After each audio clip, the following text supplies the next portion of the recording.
The E100 is one of the most popular Tier 10 vehicles in World of Tanks Blitz. Most likely, this vehicle is sitting in your garage right now as you're watching the video. And I mean, why wouldn't you want it? It's got a lot of hit points, sitting at 2,900.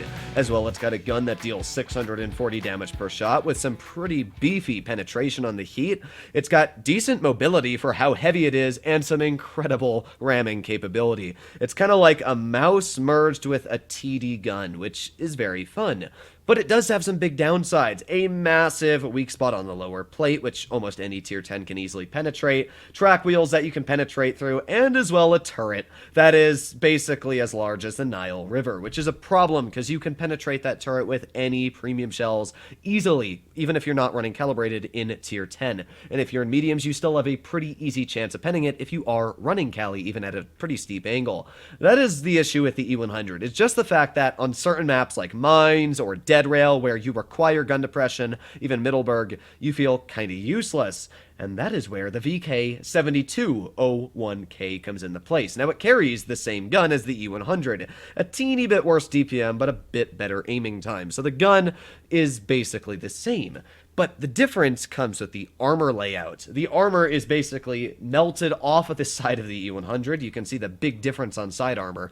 And then it's put all on the front. But the main part is the turret. The VK7201K has a very similar turret in looks and as well armor-wise to the Tier 8 German premium heavy tank, being the Löwe, this vehicle right here. You'll notice those turrets look incredibly similar, and they work pretty similar in armor. If you are able to hit the cheeks, it's pretty easy to penetrate, but if you're actually able to angle it correctly and use it with the 7 degrees of gun depression hold down, it is way more effective than an E100 turret because you actually have turret armor. Now, it's not amazing. If you have the side of this vehicle's turret, you can penetrate it quite easily. And you do take some big hits in the side. You have no spaced armor, so 183s or Hesh-slinging tanks like the FE4202 will easily penetrate your sides. It also can't side scrape, unlike the E100 that has some very good side scraping capabilities as it's a big flat box.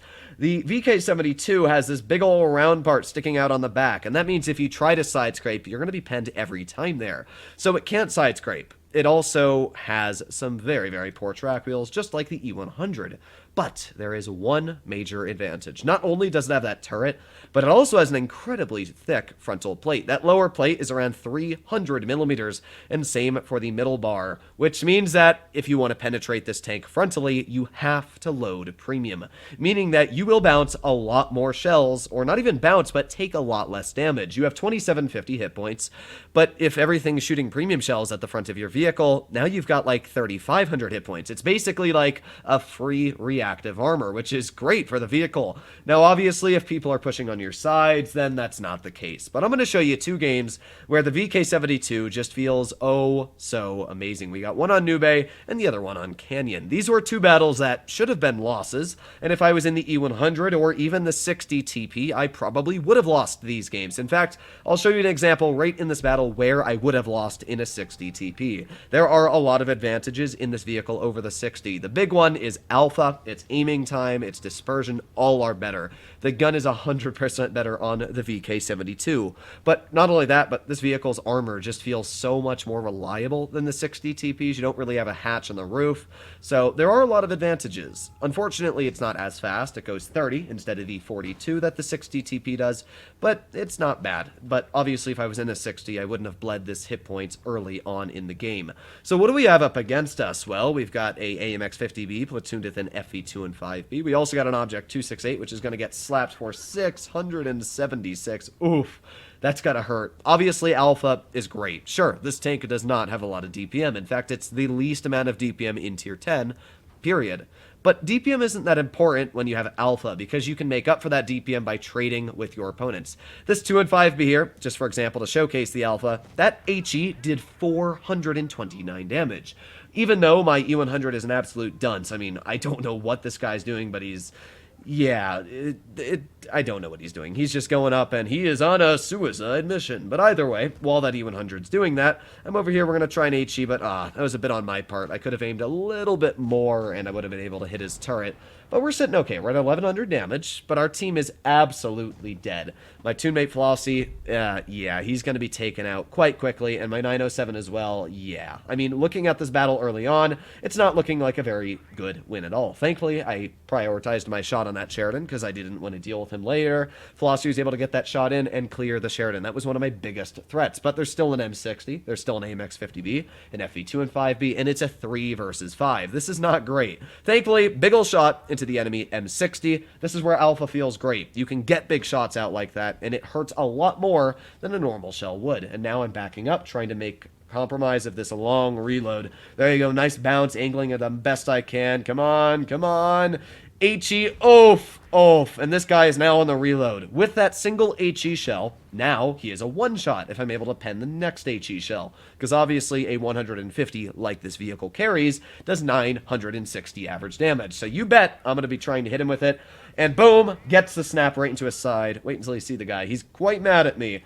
But there you go, 2 shots, and that just brought my damage from 2,200 to 4,200. That is where the VK72 feels amazing.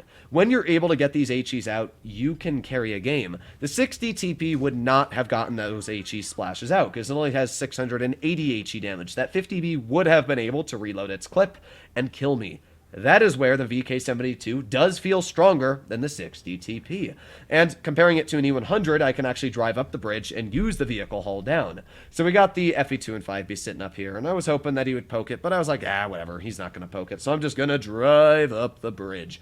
Apart from that, we got the enemy M60 off to the side, but it looks like my Jagna Panzeru is aiming at him, so I'm just going to keep on driving, keep on driving. We're up to 4,836 damage in this game, and even though I didn't block much, you can definitely see where the armor and the alpha worked very well in tandem. 5,200 damage dealt, and are we going to be able to get the shell out? Come on, I'm reloading, still reloading. Oh man, is that reload painful. I'll definitely agree that the reload is very, very painful on this tank. It's painful. You can see I was a bit weirded out by that 50B in the chat there. But either way, I'm going to pull over, and we're going to see if we can get a shell out. Kaboom! There you go, HE on the roof. And there you have it, 5,464 damage. And a pretty solid win for what looked like a sheer defeat. This is one of those battles where I said, we lost.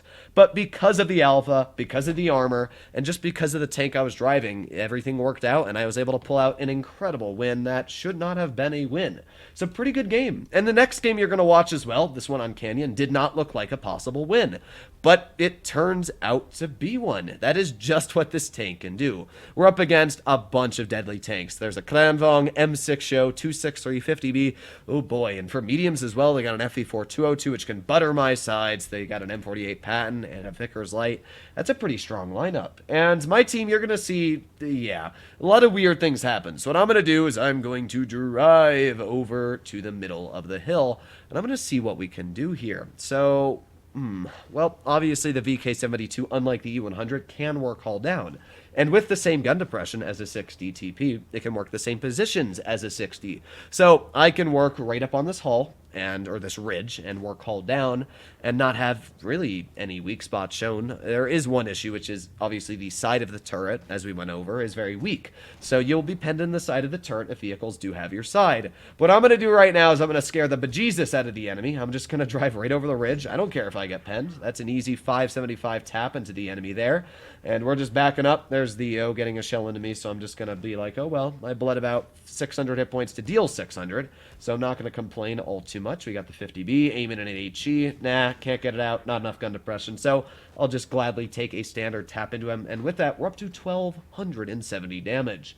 That is where the alpha on this tank feels great. I mean, 2 shots, and I'm at 1,200. And again, we just reload. So what are we going to do here? We got the M6 show off to the side. You can HE the side, and I try to get it off, but just the moment I fired, he was able to back up. So, yeah, only 170 HE damage there. I could have fired an AP and dealt 600. Bit on my part there, but I really, really wanted to get that HE damage out. We got the Vickers Light in front of me, Object 263 off to the side, and I was trying to help out my teammate here, but there's a lot of pain going on. Ooh, can we get the shell into the Vickers? No, not right now. We got the 50B off to the side, and there's the 263. 6-3. Trying to help out my teammate. Aiming. I can't get that shell out, which is a bit of a problem. Yeah, this is a painful game. You can see just where I don't have enough gun depression to work this position. So what I'm going to do is I'm going to purposely just aim it on this guy. I know the Yo is shooting me, but I want to get a shell into that object. 2-6-3 to try and help out my teammate. He still dies, though, which kind of sucks. And I did bleed a lot of health. We're at 900 to be exact. Now I'm at 900 hit points. It's a 4 versus 6. And that's not great, judging that I'm not very healthy, and I'm only at about 2,000 damage dealt in this game. But the Yo seem to be very, very aggressive. So I'm going to load in an AP shell. Boom. 705 damage there. Now we're up to 2,700 dealt. Not bad, not bad. One more pen and we're over 3,000, which is obviously the goal for this tank when I normally drive it. So, what are we going to do? The enemy, yeah, they're still way up on hit points. Like, we do have a 60 TP quite healthy, and he is distracting, and that was my fault. I should have led that a little bit more. If I had, I could have shot the Yo or the AIM X50B. This is where that reload feels really painful. If I'd saved my shot, and that was on me, I could have easily shot either the 50B or the M6 Yo. But what I'm going to do now is I'm going to aim it on that 50B HE. Oh, it low rolls. If that hadn't have low rolled, we could have killed that 50B, taking out an incredibly strong threat. But at least I did get that HE out. Now we're at 3,600 damage dealt. And obviously, hull down, I feel quite capable in this tank. So even though I don't have the most hit points, and I know that that Yo could easily clip me, I'm being very cautious. So what I'm going to do here, well, I want to get that Vickers taken out. Even though the Yo is a very, very deadly tank, I know that the Vickers is a bigger threat. So aiming, boom, easy snap into his turret. Now we're over 4,300 damage, and the enemy Vickers is, oof, yeah, dead. That was his mistake. I don't know why he did that, but yeah, BS, apparently. That was his fault. Shouldn't have poked that. Ooh, we get penned right in the turret. As I said, you can pen the cheeks if you have enough pen, but hey, my alpha hurts a lot more than yours does, buddy. Now we've lowered the Yo down to 1,000 hit points. We're at 5,000 ourselves, and the E50M gets a really nice tap in as well.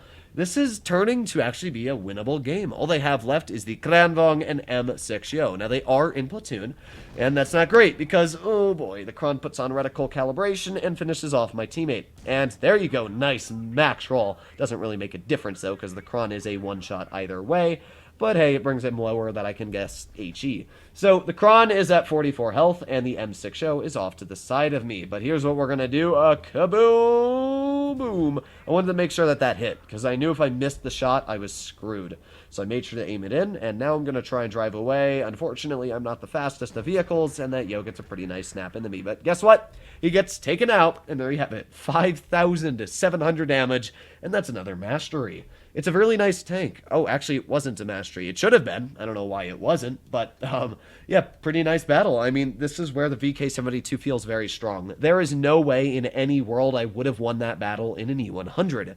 And that's why I do think that this is just a better E100, not only for competitive reasons, but as well just for pubs. It's much easier to use the hull down capabilities and actually have a turret that has the capability of bouncing shells. That's obviously my opinion, and let me know what you guys think about that in the comments down below. But it just feels like the benefits outweigh the downsides. Let me know. Hopefully you enjoyed today's video, and if you'd like to see more like it, please consider smashing that subscribe button down below. Other than that, I'll be seeing you in the next one. Bye-bye.